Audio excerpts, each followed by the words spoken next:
부모 입장에서 자녀가 성장하는 것을 보는 것은 큰 기쁨입니다. 부모님들 제 이 말에 동의하시죠? 자녀가 영적으로, 신체적으로, 정신적으로, 관계적으로 어제보다 오늘보다 내일 지속적으로 성장하는 것을 볼 때 부모의 마음에 한량없는 기쁨이 몰려옵니다. 반대로 자녀가 퇴보하는 것을 볼 때 부모의 마음은 찢어집니다. 걱정과 근심에 쌓여 기도의 자리로 나아갑니다. 이것은 하나님이 성도를 바라보는 마음도 마찬가지일 것입니다. 더 나아가서 목회자의 마음도 똑같습니다. 목회자가 자신이 목회하는 성도들이 성장하는 것을 볼 때 큰 기쁨을 누립니다. 반대로 성도들의 신앙이 퇴보할 때 목회자는 근심하며 무거운 마음으로 기도합니다. 본문에 와서 히브리서 말씀을 전하는 목회자는 큰 기쁨을 누립니다. 그 이유는 히브리서 말씀을 받는 성도들이 성장한 것이 눈에 보이기 때문입니다. 본문을 보면 히브리서 말씀을 받는 성도들은 예전에 비해 성장한 것을 한눈에 알 수 있을 정도입니다. 이렇게 판단하는 데는 이유가 있습니다. 5장 11절, 히브리서 5장 11절 때문입니다. 여러분 앞으로 넘겨서 히브리서 5장 11절을 보시기 바랍니다. 5장 11절을 함께 읽으십니다.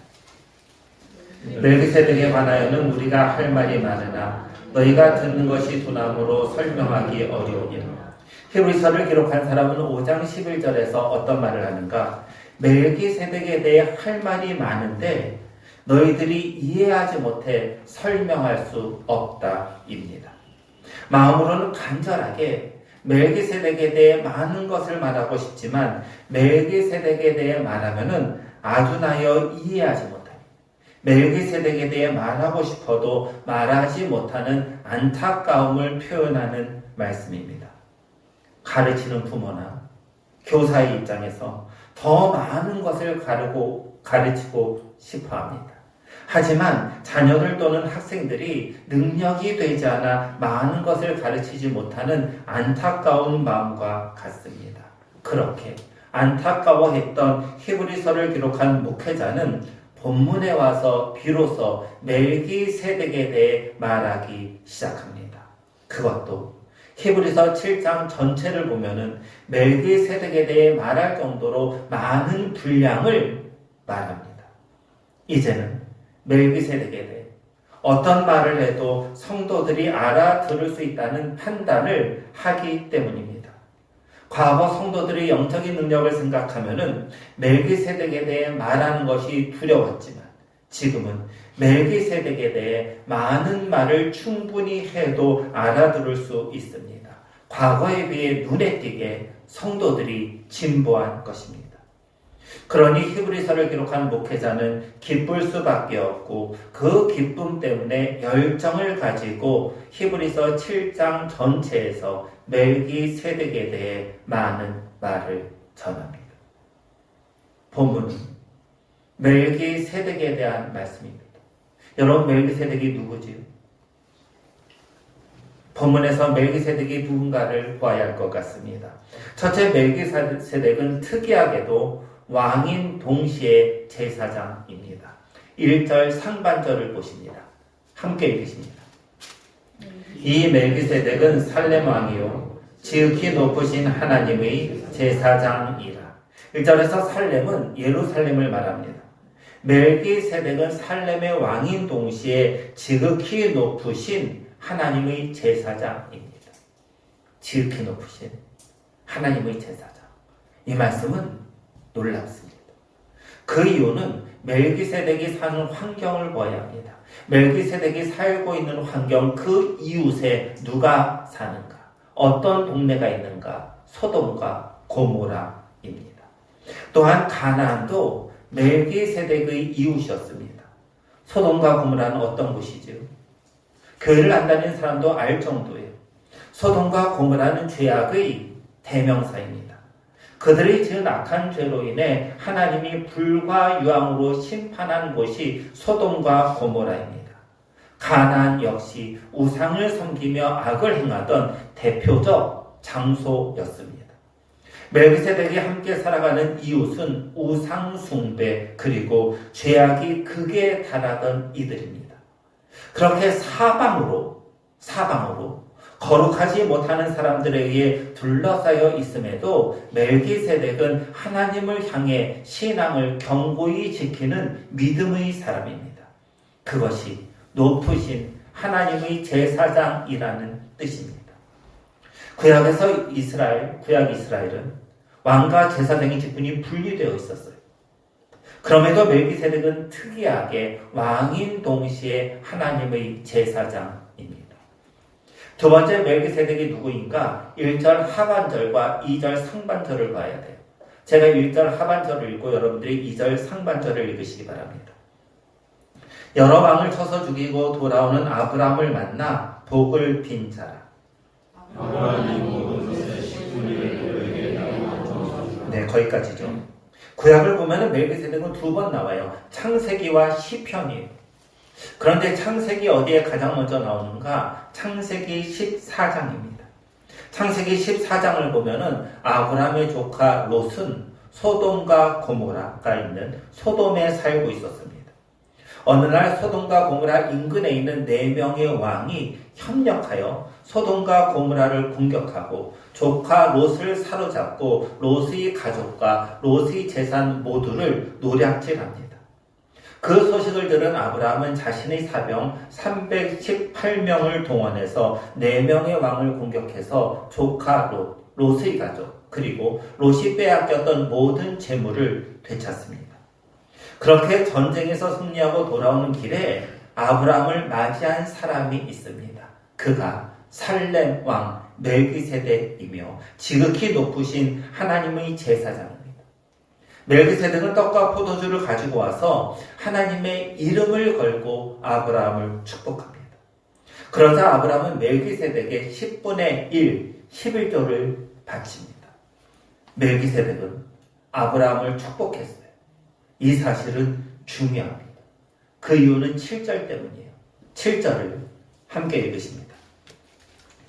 논란의 여지 없이 낮은 자가 높은 자에게서 축복을 받느니라.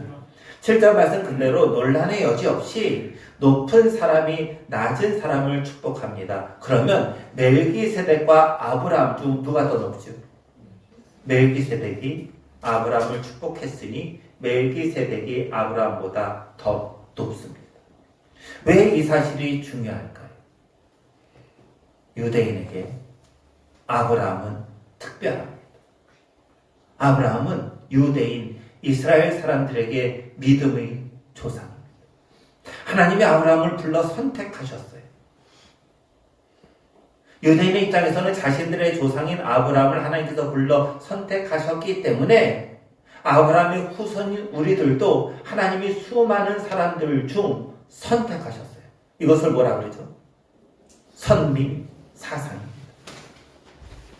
유대인들은 자신들이 아브라함의 후손인 것을 매우 자랑스러워 했습니다. 이런 생각은 아브라함의 후손이면은 혈통적으로 모두 천국에 간다라는 잘못된 생각으로 이어집니다. 이런 잘못된 생각을 가지고 있는 유대인들, 이스라엘 백성들에게 마태복음 3장에서 예수님은 이런 말씀을 하십니다.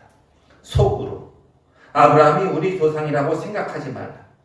내가 너에게 이르노니 하나님이 능히 이 돌들로도 아브라함의 자손이 되게 하시리라. 속으로 나는 아브라함의 자손이기 때문에 구원받았다 이런 생각하지 말어. 하나님은 여기는 이 돌들로도 아브라함의 후손으로 만들 수 있어. 이런 냉철한 지적이십니다. 그렇게 아브라함을 매우 특별한 사람으로 존경하는 유대인들에게 본문은 아브라함보다 더 뛰어난 위에 있는 사람이 있다고 강조합니다. 그가 누구지요? 멜기세덱.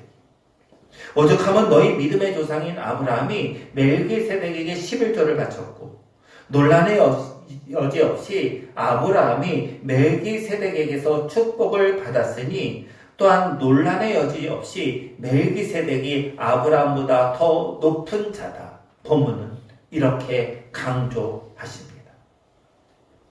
세 번째 멜기세덱이 누구일까요?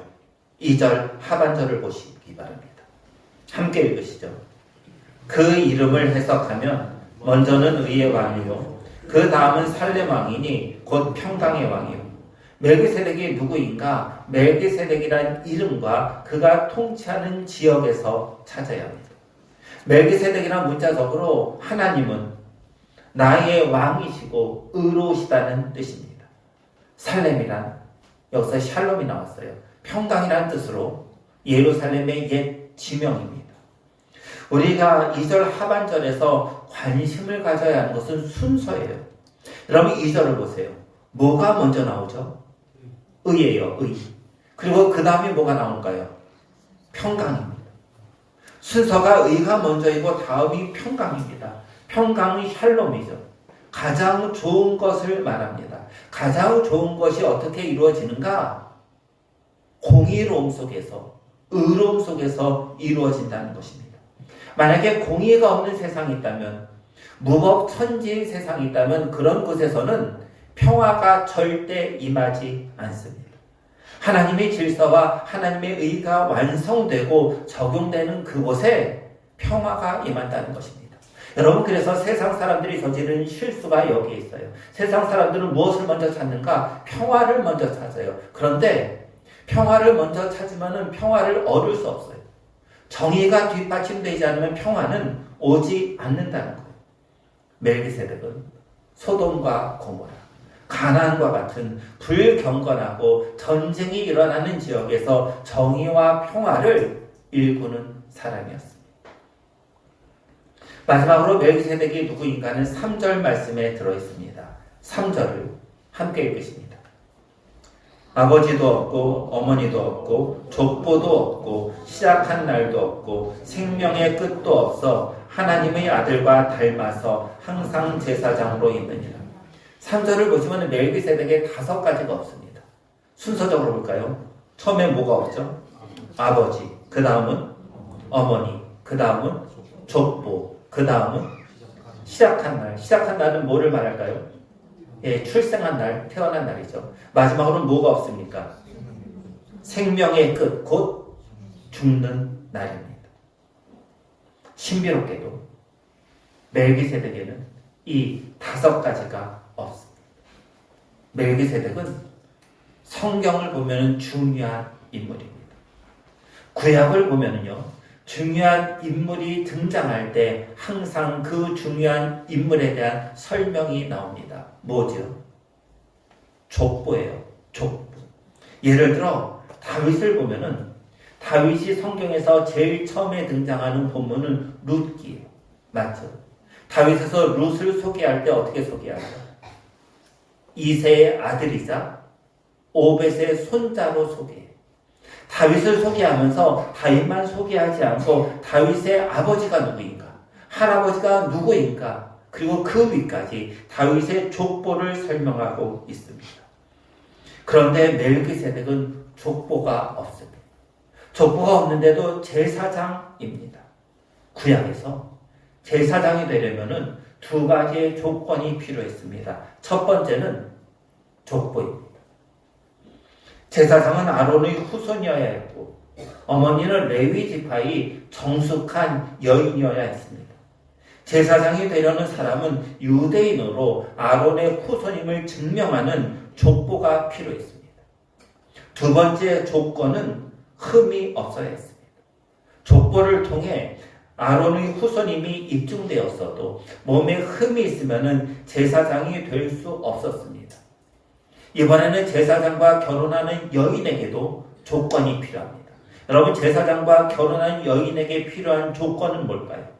역시 족보입니다.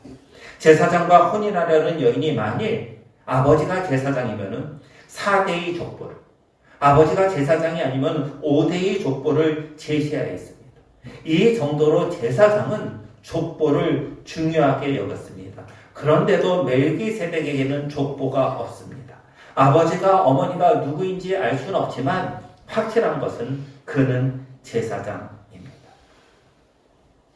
다시 여러분 3절을 좀 보시기 바랍니다. 3절에는 아주 중요한 말씀이 있습니다. 본문에서는 절대 놓칠 수 없는 절대 놓쳐서는 안 되는 말씀이 3절에 숨겨져 있습니다. 이 말씀은 본문이 멜기세덱에 대해 말씀하고 있는 중요한 이유이기도 합니다. 3절에서 우리가 놓칠 수 없는 말씀은 무엇일까요? 감사하게도 여러분들이 말씀하신 대로 하나님의 아들과 닮았습니다. 본문이 멜기세덱을 말씀하고 있는 중요한 이유는 멜기세덱이 하나님의 아들 예수 그리스도와 닮았다입니다. 즉 멜기세덱은 하나님의 아들 예수 그리스도를 예표합니다. 아더 핑크는 이렇게 말합니다. 멜기세덱의 탄생에 대해 구약의 침묵은 의도된 의미를 갖고 있습니다. 구약의 침묵, 아버지도 없고 어머니도 없고 족보도 없고 태어난 날 죽는 날도 없고 이런 말이죠. 구약의 침묵은 의도된 의미를 갖고 있습니다. 그 완전한 생략은 성령이 명하신 것으로 주 예수의 완전한 예표를 제시하기 위함입니다. 멜기세덱은 주 예수의 완전한 예표입니다. 여러분, 예표가 무슨 뜻이에요? 우리가 예표라는 말을 참 많이 써요. 멜기세덱은 예수님의 예표다. 이런 말을 많이 써요. 예표는 무슨 뜻이죠? 사전을 보면요, 이렇게 되어 있어요. 미리 보이는 징조. 예표가 무엇인가? 미리 보이는 징조예요. 멜기세덱은 예수님을 미리 보게 하는 징조라는 것입니다. 멜기세덱을 통해 멜기세덱이 아닌 예수님을 바라보라입니다. 본문에서 아브라함보다 더 높은 멜기세덱, 그를 보는 것이 아니라 멜기세덱을 통해서 예수님을 보라입니다. 그래서 4절을 보시면은 이렇게 말씀하십니다. 이 사람이 얼마나 높은가를 생각해보라. 이 사람이 도대체 얼마나 높은가를 생각해보라. 여기서 문맥으로 볼 때 이 사람은 멜기세덱입니다. 본문을 보면 멜기세덱이 유대인들이 흠모하고 존경하며 자부하는 아브라함보다 더 높습니다. 본문은 아브라함이 멜기세덱보다 더 높다는 것을 설명했습니다. 그렇게 설명한 후 이 사람 멜기세덱이 얼마나 높은가를 생각해보라. 이렇게 최종적으로 선언합니다. 문맥을 보면요, 이 사람은 멜기세덱이 분명합니다. 하지만 여기에 의미를 부여해야 해요. 여기에 의미를 부여하면 이 사람은 예수님으로 해석될 수도 있습니다. 아브라함보다 멜기세덱이 더 높지만 멜기세덱은 예수님을 예표하기에 멜기세덱보다 예수님이 얼마나 더 높은가를 생각해 보라입니다. 예수님이 멜기세덱보다 얼마나 높은가 생각해 보시기 바랍니다.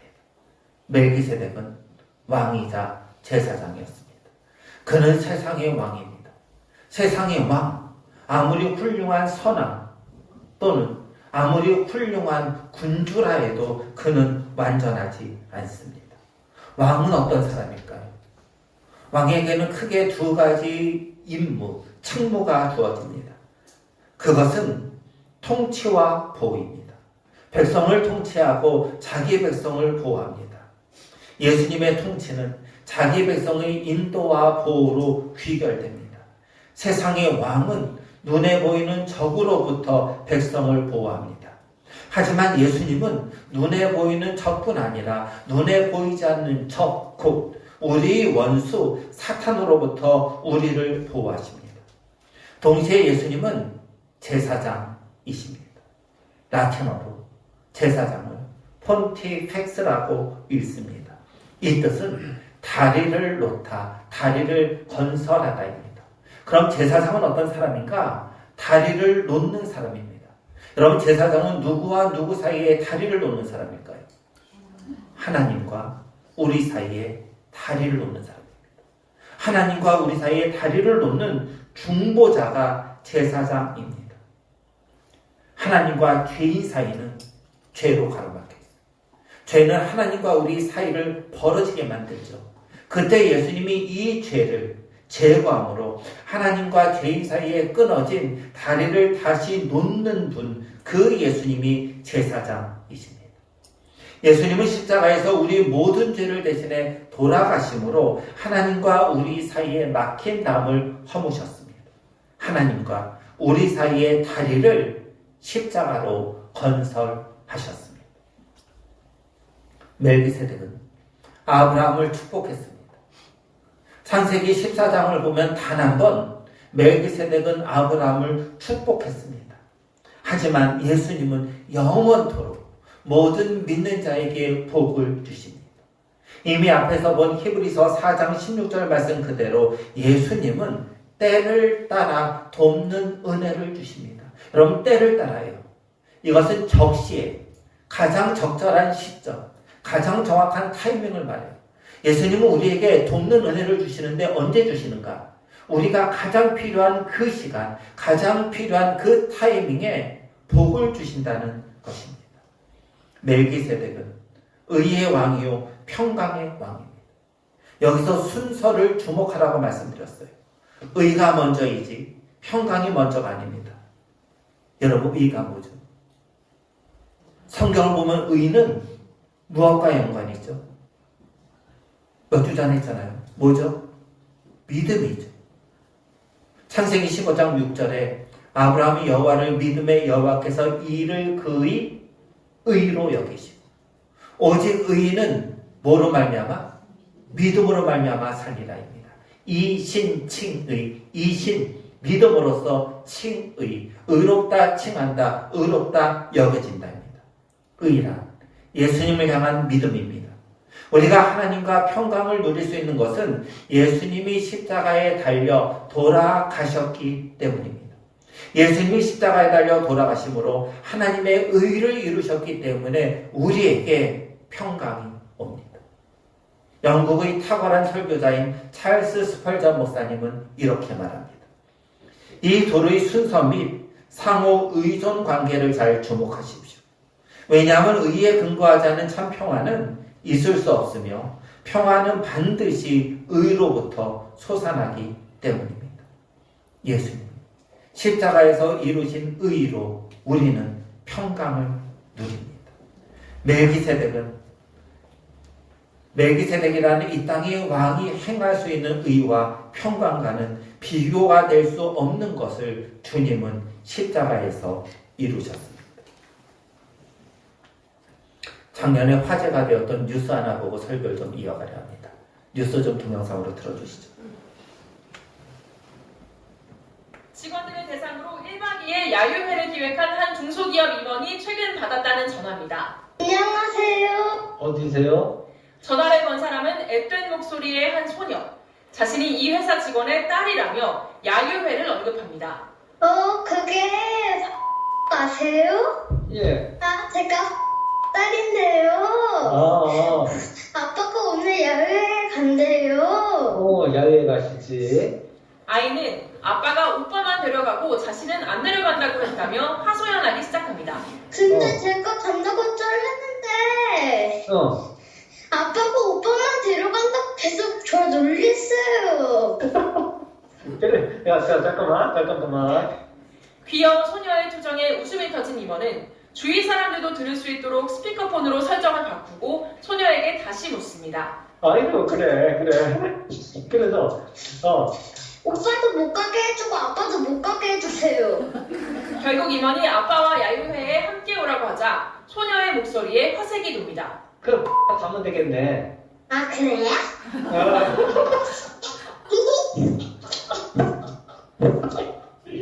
가면 되잖아, 그치? 그럼 해결되는 거지? 네. 그래. 내가 아빠한테 얘기할게. 네. 그래. 이 같은 통화 내용은 소녀의 아버지가 온라인 커뮤니티에 글을 올리면서 알려졌습니다. 소녀의 아버지는 아이가 넷이라 회사 야유회에 큰아이만 데리고 가기로 했는데 갑자기 전무님께 전화가 와 둘째도 같이 데려가라고 했다고 밝혔습니다. 그러면서 순간 띵 해서 무슨 말씀인지 여쭤보니 전무님께서 둘째가 전화를 했다고 하셨다며 제가 잘 때 휴대폰을 열어보고 사장님, 전무님 연락처를 노트에 적어 외우기까지 했다더라고 덧붙였습니다. 글을 본 누리꾼들은 사남매 키우는 애국자신데 회사도 일조해야 한다. 딸이 아무거나 해도 성공할 타입이다 등의 반응을 보였습니다. 소녀의 아버지는 이후 추가 글을 통해 회사가 크지 않아 임직원들끼리 친하게 지내는 편이라며 덕분에 야유회를 즐겁게 보내고 왔다고 밝혔습니다.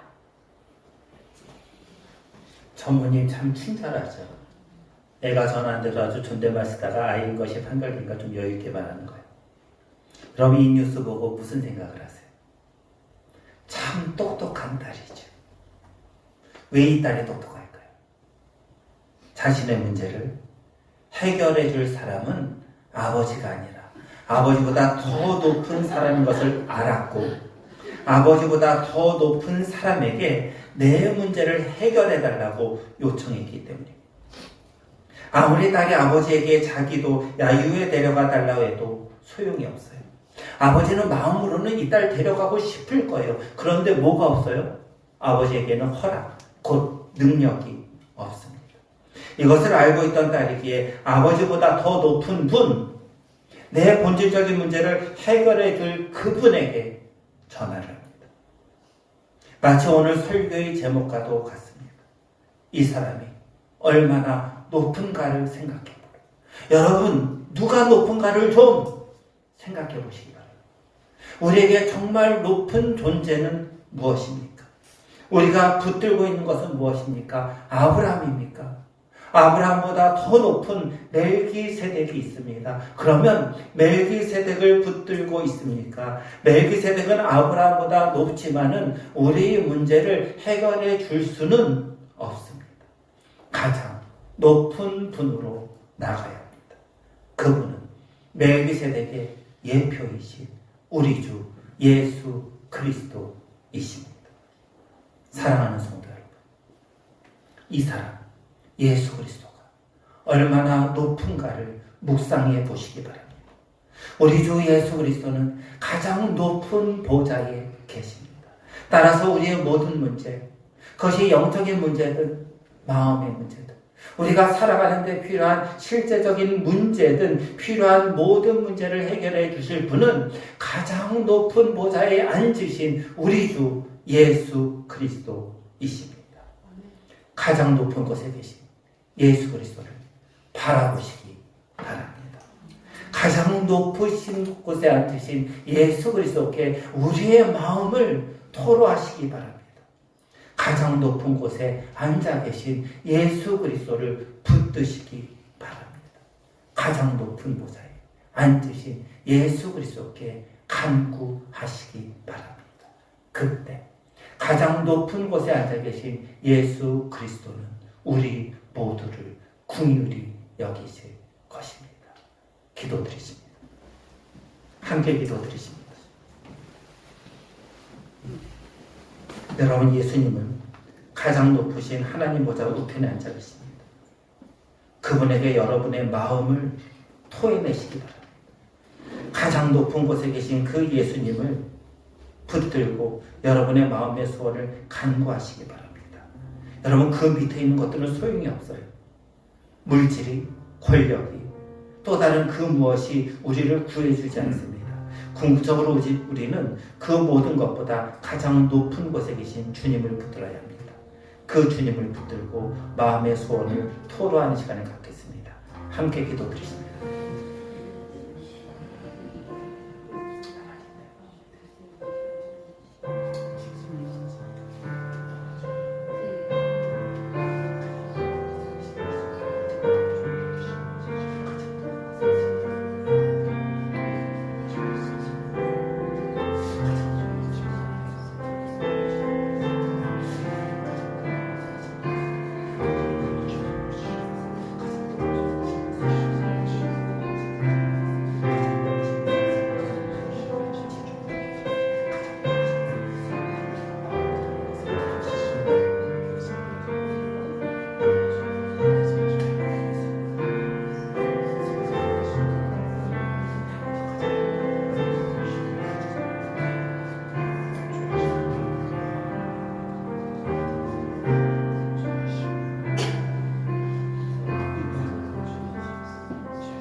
분보자에 앉으신 예수 그리스도께 토로한 우리의 마음을 받아 주옵소서. 우리의 영혼을 회복시켜 주옵소서. 우리의 마음을 회복시켜 주옵소서. 우리의 가정도 회복시켜 주옵소서. 우리의 일터도 회복시켜 주옵소서. 우리의 몸도 회복시켜 주옵소서. 가장 높은 보좌에 앉으신 예수 그리스도께 우리의 마음을 토로한 모든 것을 들으시고 우리를 긍휼히 여겨 주옵소서. 우리 주 예수 그리스도의 이름으로 기도드립니다. 아멘.